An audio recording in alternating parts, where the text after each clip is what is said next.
Alright guys, it's time for that video everybody's been waiting for. Rebuild the drive shaft.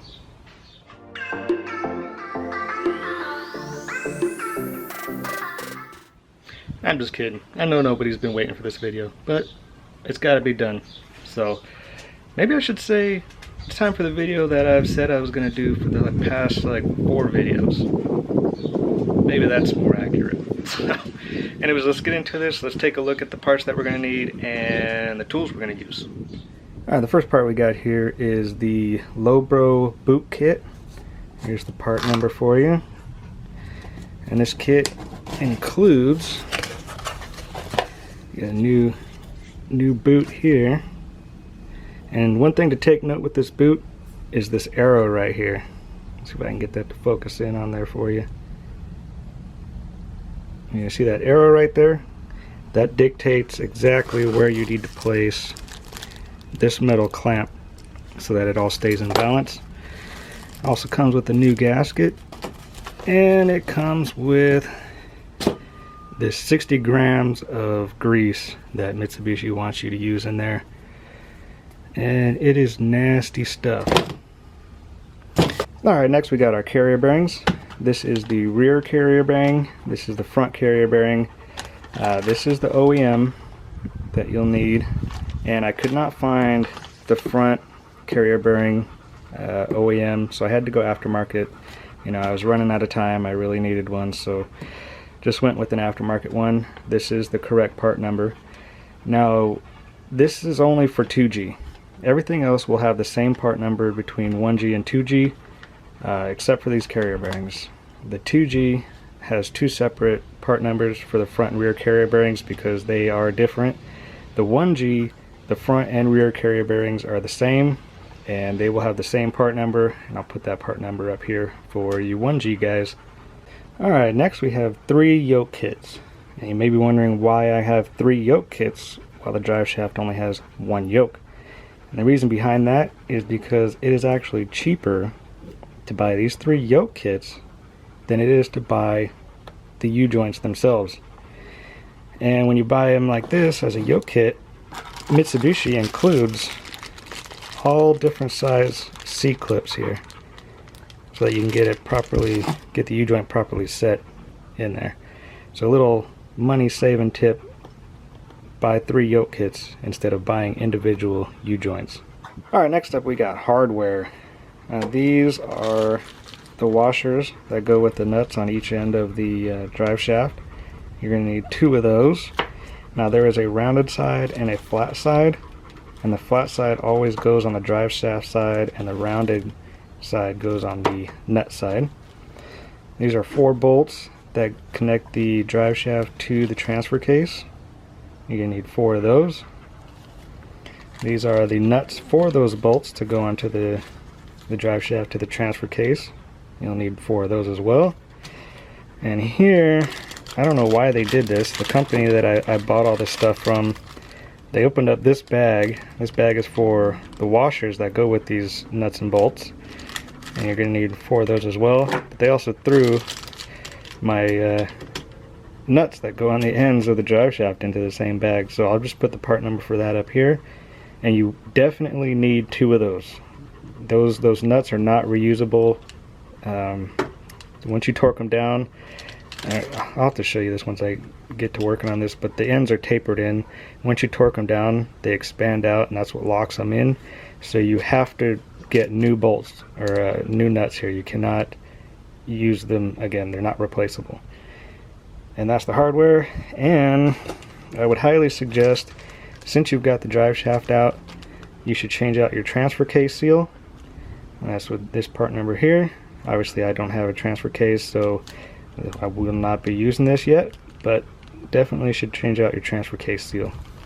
Alright, an extra little thing I got that is not required are these drive shaft bushings. These are solid drive shaft bushings, and they replace these squishy rubber ones, rubber factory ones.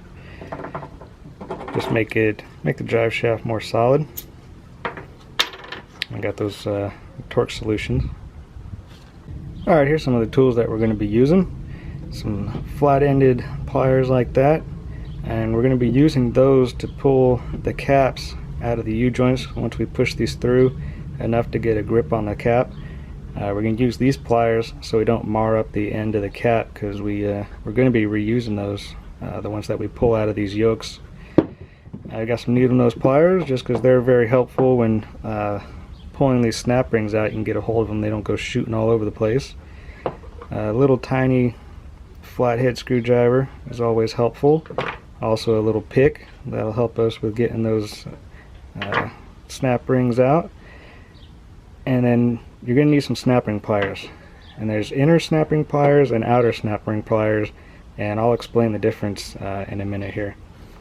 Just got a little dead blow hammer just in case we need to give something a little extra encouragement. We shouldn't need anything harder than that.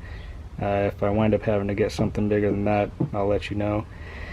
And got a 15mm socket, a 17mm socket, and a big ol' 1/1/16 socket, and I'll explain those in a second. Alright, now the difference between inner and outer snap ring pliers. As you can see, these ones are inner snap ring pliers, so as you open them they expand, and when you pull them back together they contract. These are outer snap ring pliers, so as you contract them they expand, and as you let them go they come back together. And the difference is, on these yokes, you see the snap ring is inside this circle, so you need inner snap ring pliers that will compress these ends together, which is what these are. So you'll put them in the holes, crimp them together, and then you can pull a snap ring out. Now if the snap ring was, say, on the outside, you're going to need to expand the snap ring to come off, and that's where the outside snap ring pliers would come in. You'd put it on, expand it, and then you could pull it off. So in our case, since these snap rings are inside, you're going to need some inner snap ring pliers to be able to get those out. Alright, now these sockets, the reason we have a 17 here is because that is the perfect size to fit inside here and push this cap up. So 17 fits right in there.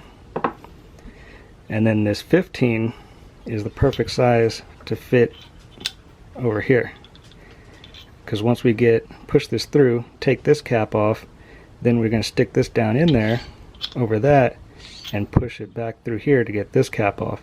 And you want something that's going to go over here, because you don't want to be pushing on this end and then mushroom that out, and then your cap won't go on it correctly.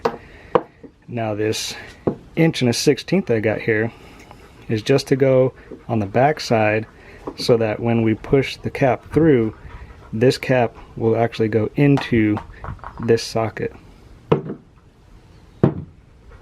Alright, next up you're going to need some large 2-jaw pullers. You have to use a 2-jaw, you can't use a 3-jaw, it won't work, so you have to have 2-jaw. You could also use your bench vise, but that's a little more difficult. I'll do one on the bench vise just to show you, but it's a lot easier to use the 2-jaw puller.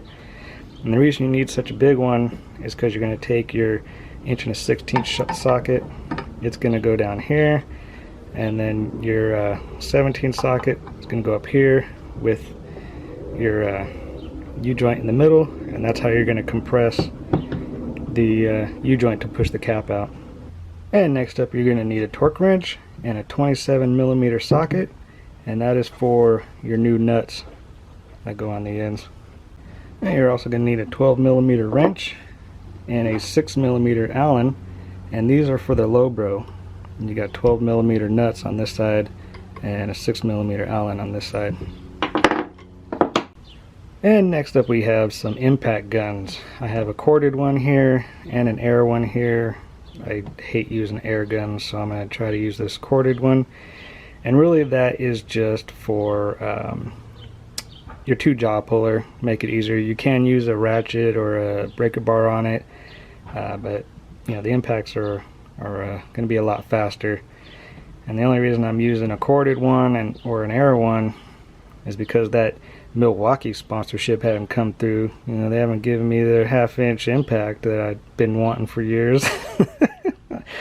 Just kidding. I do need to get one of those though. I've been wanting one for a long time, so.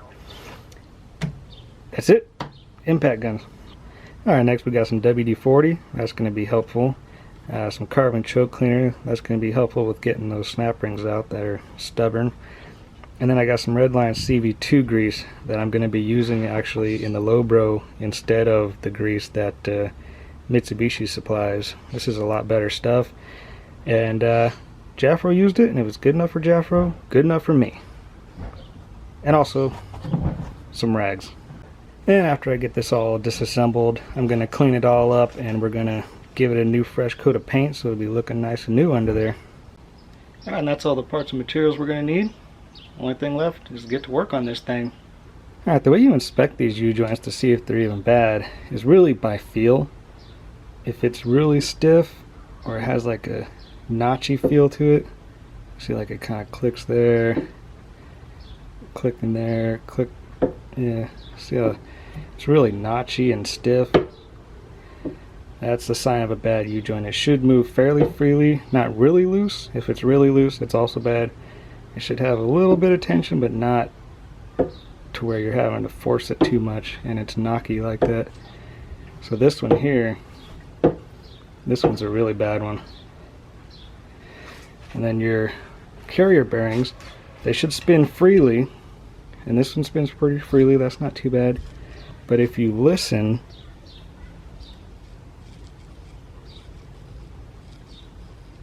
if you can hear that kind of grinding sound, that means it's got some dirt in it. Something's in there and it's just grinding away. So that'll eventually go bad. So just a couple things to look at.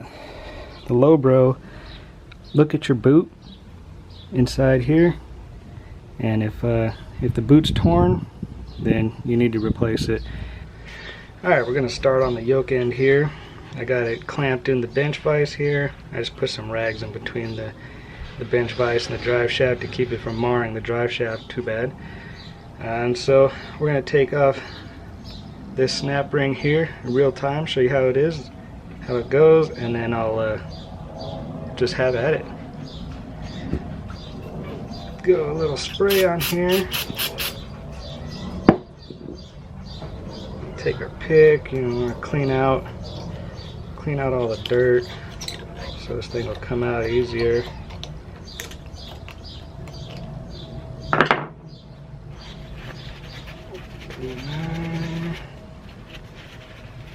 Alright, let's see how well this comes out. Take your snap ring pliers, there, compress it. I don't want this thing shooting all over the place, so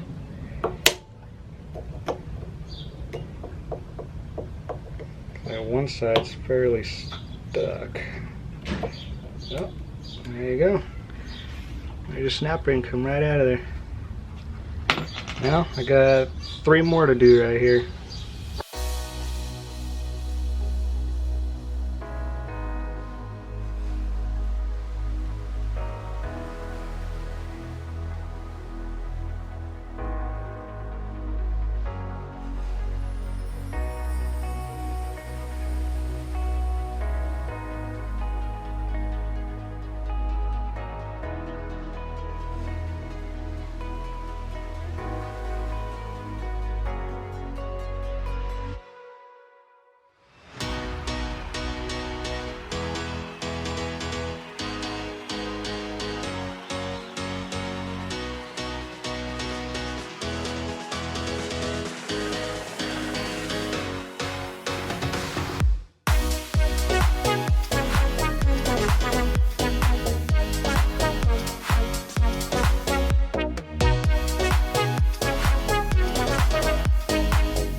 Now if you're having a stubborn one, the side that won't come out, when you clip it, just give it a little tap tap, like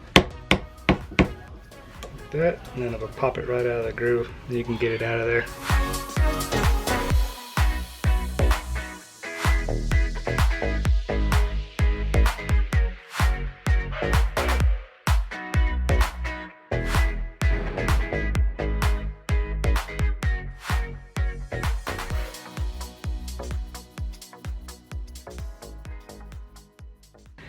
Man, that last one was a pain, but got all 4 of them out. So now that we got them out, just take some of your carb cleaner, brake cleaner, whatever you got. Give it some sprays. Take a little pick or your little flathead screwdriver and try and clean out as much of the stuff in the little groove where the snap ring was. Just clear that all out of there. Clean that up.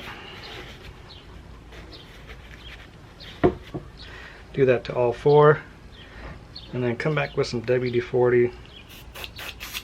Just get some WD-40 down in there, and that'll help with the cap coming out, because they're probably seized in there pretty good. Alright, they're all cleaned up, lubed up. Time to start getting these U-joints out. Alright, we got our 2-jaw puller set up here. We got our 17mm on top here, and our 1 1/16" socket on the bottom here to for the cap to go into. You don't want to go all the way. I'll show you here in a second. Just enough so that you can get your pliers on it to grab that cap. Make sure you put some grease on your threads here so your 2-jaw puller will operate easier. And for this first one, I'm going to go ahead and just use a ratchet on it so that you can see that you can do this by hand. You don't need an impact. It's just easier by impact. So let's get at her.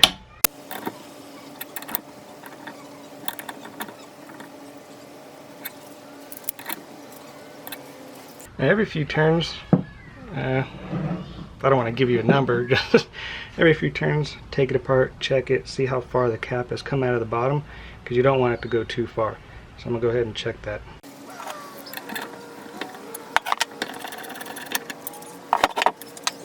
As you can see, the cap is just about flush, so we want it sticking down about an 1/8, 3/16 so that we can get a good bite on the cap, but it's flush right now, so we got to keep going.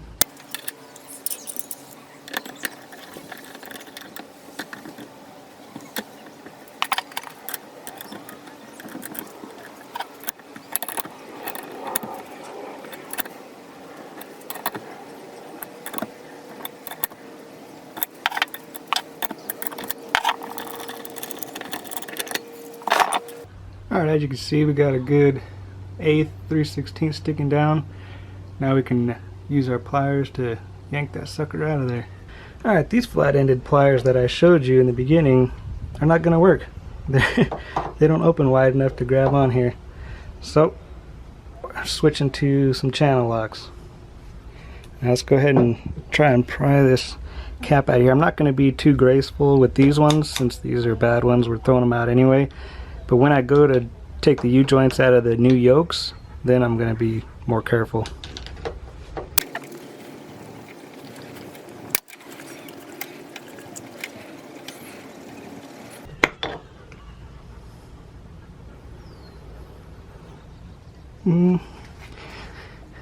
After you get these off, you can take a look in them and see if you can check out all the needle bearings inside there.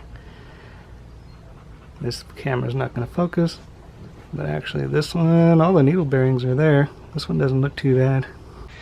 Alright, now that we got this cap off of the other side, I'm going to flip this over and push this top cap out now. Alright, now that we got this flipped over and this cap is gone, that's where we're going to use this 15mm. So that'll stick right over there.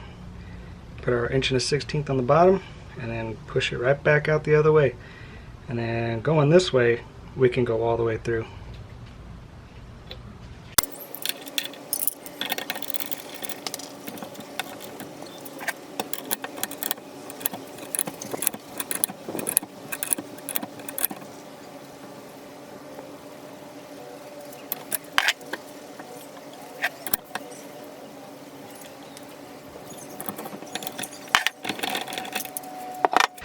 Alright, now that we got that pushed all the way through, you can actually just lift this up to where, this piece of the U-joint comes back up through this hole, angle it, and it'll come right out. The cap is still in here, we just have to pull that off.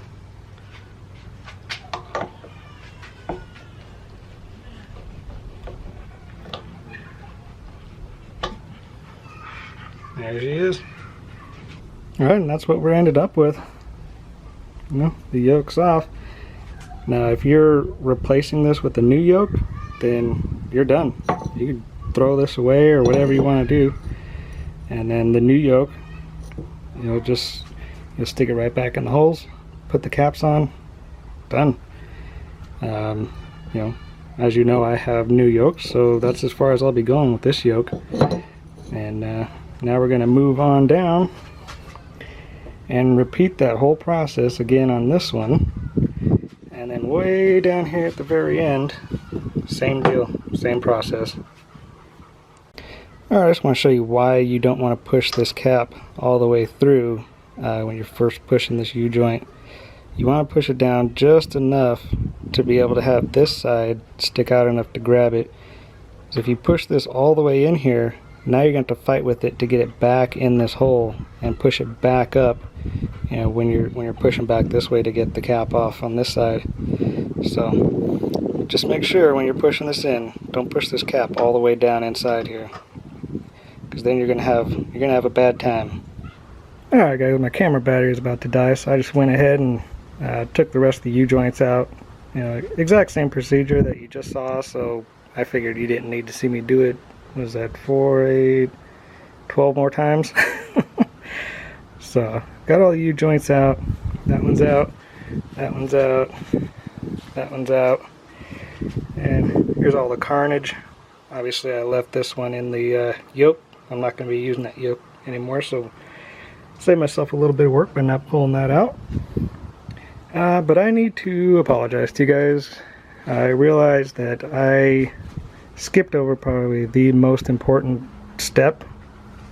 So, I don't know. I'm an idiot sometimes. I always forget things, and then I have to correct myself later on. So, you know, make sure you guys watch all the way through the video, because I'm sure I'll make more mistakes and correct it later on. But so what you really need to do is make marks on everything, you know, just like a straight line across so you can line everything back up. You know, I marked all of these as A, so I know these all go together.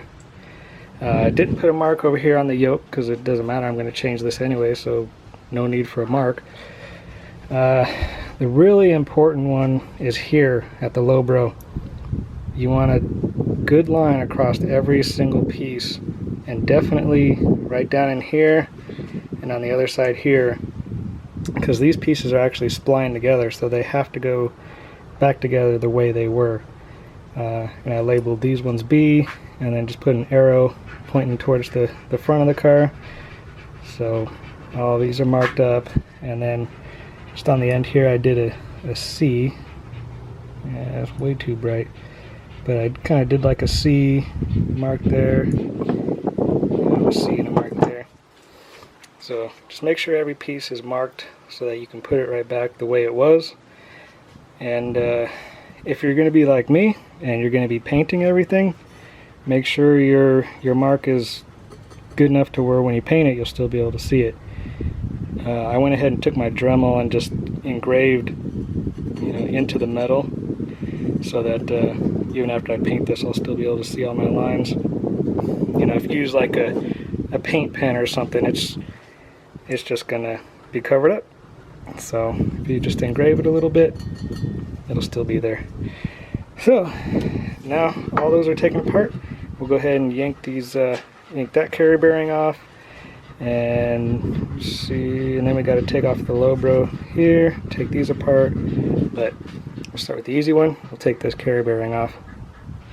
Alright, to get this first carrier bearing off, right here, we need to take off this 27mm nut, and this is on there super tight, so that's where an impact is going to come in handy.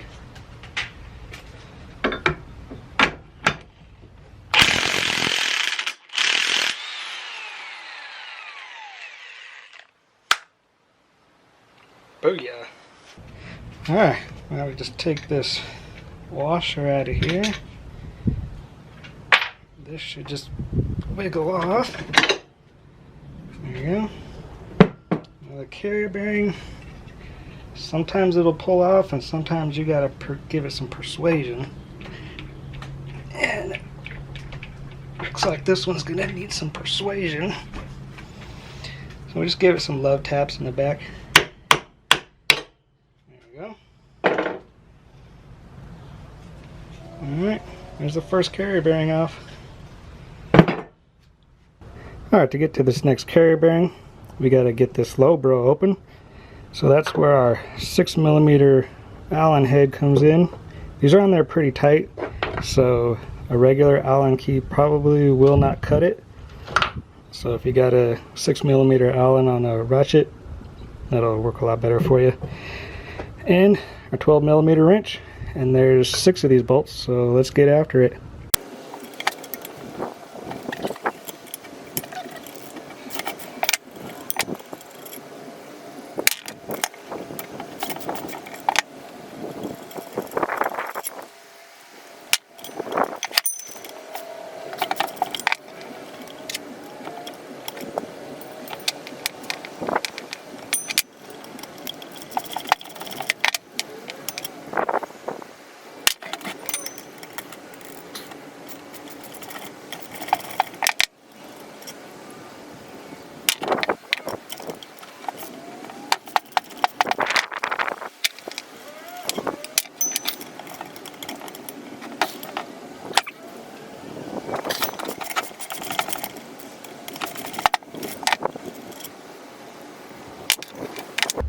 Alright, now that all the bolts are out, this little ring just slides back, get out of our way. Now we need to separate this, and it's pressed on there pretty good, so you probably give it some love taps right against this edge. Don't hit it here, that won't do anything. This is all one piece right here, so you have to give it some love taps right against this ring here. We'll see how that goes.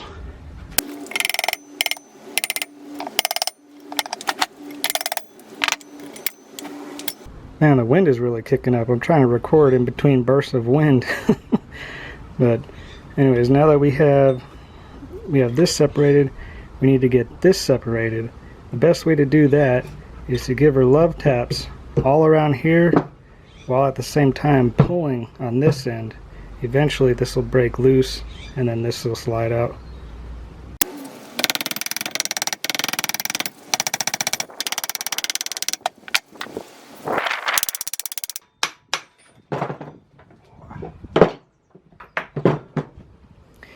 She needed a little bit beefier hammer. Alright, now that the lobro is disconnected, we can clean out all this grease inside here and get our second 27mm nut off. Then we can pull our second carrier bearing off.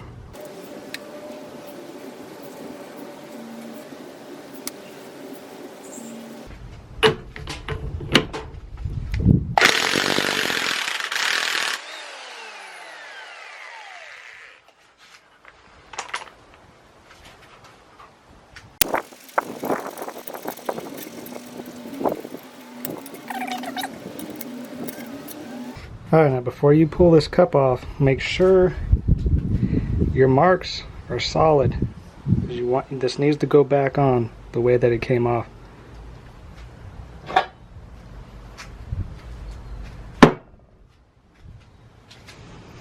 Let's see if this one will come off with some tugs.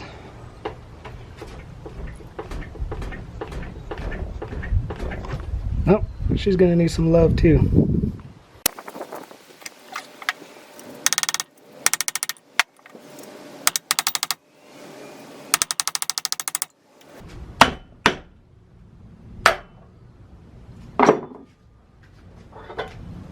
Alright, to separate the lobro from the shaft, we've got one outer snap ring right here to take off, and then we use our 2-jaw puller just to yank it off the shaft.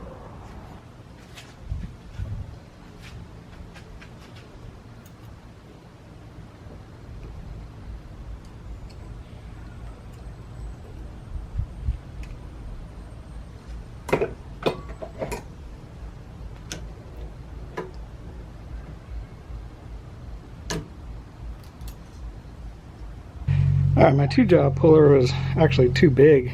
I'm having to switch to a 3-jaw puller, which is fine here because we're just pulling this whole lobro hub off.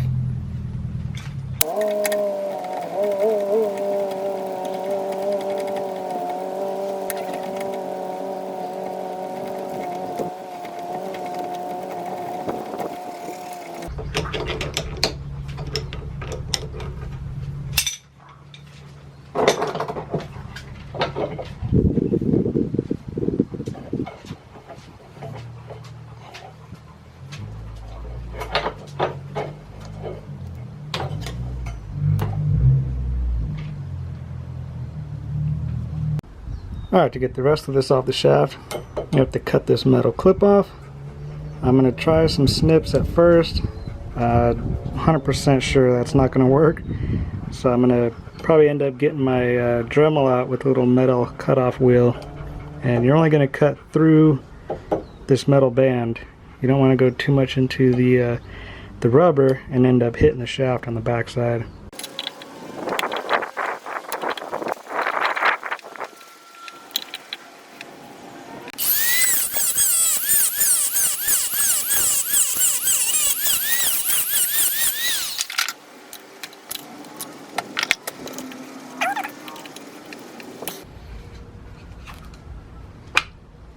Alright, that is a completely disassembled drive shaft. Every single piece. Not too bad. I mean, I think I spent about 3 hours doing this, and a lot of that time was spent messing around with this camera. So it could have been done faster. So it's not really a big job. Not too bad. Alright guys, that's where I'm going to end this one. We got this fully disassembled. Wasn't too bad. The next video I'll be getting this painted, cleaned up, put back together, and put back on the car. So if you haven't checked out the previous video, you can hit that link up here. Continue on to the next video where we put this back together. You get that link up here. If you're enjoying the videos, hope you'll hit that subscribe down here. Thanks for tuning in. I'll catch you on the next one.